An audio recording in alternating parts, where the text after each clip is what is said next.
At the outset, why not add some small chunks to better understand the term neighbor according to some different perspectives? According to Muslim scholars, a neighbor is who lives within 40 houses in each direction of someone. Linguistically, a neighbor is one who lives next to your home, one who dwells nearby, one who borders on the other's home. And as per Abu Yusuf, companion of Imam Abu Hanifa, the quarter of a city or town can be termed as neighbors.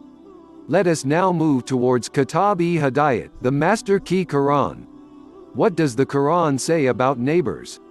As it is mentioned in Surah Al-Nisa, worship Allah and join none with him in worship, and do good to parents, kinsfolk, orphans, al-masakin, the poor, the neighbor who is near of kin, the neighbor who is a stranger, the companion by your side, the wayfarer you meet, and those slaves whom your right hands possess. Verily, Allah does not like such as are proud and boastful. Surah An-Nisa 4:36.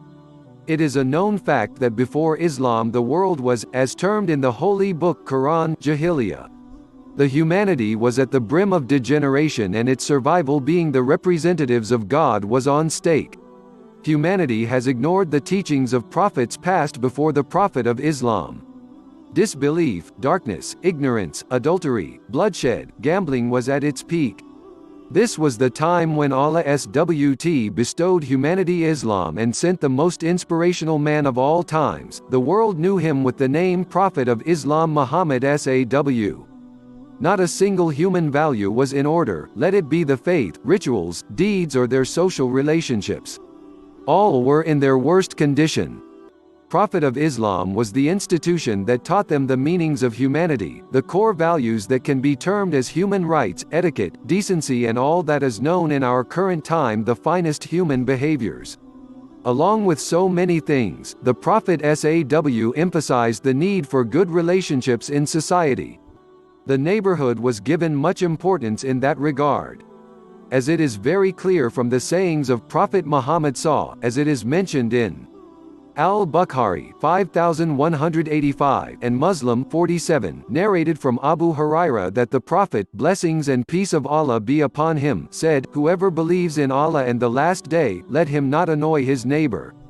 Al-Bukhari 6015 and Muslim 2625 narrated that Ibn Umar, may Allah be pleased with him, said, "The Messenger of Allah, blessings and peace of Allah be upon him, said, Jibreel kept urging me that neighbors should be treated well until I thought he would make them heirs."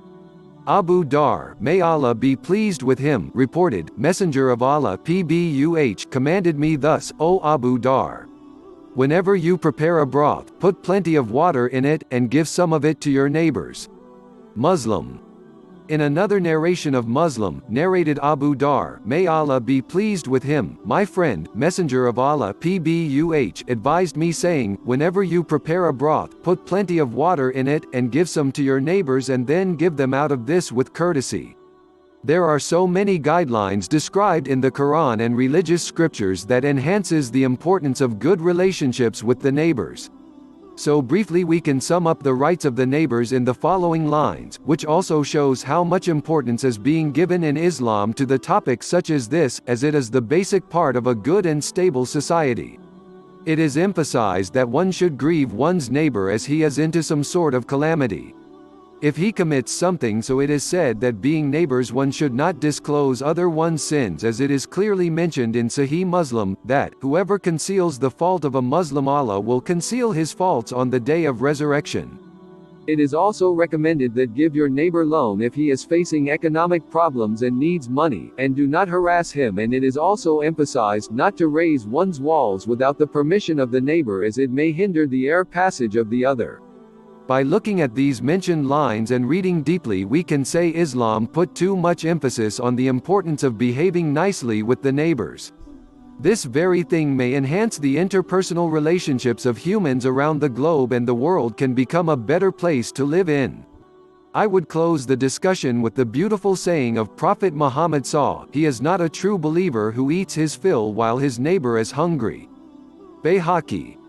And the beautiful line by Imam Ali Raw, he said, "Your duty towards your neighbor is to aid him in times of difficulty, to offer him sincere advice, and to protect him and his property in his absence."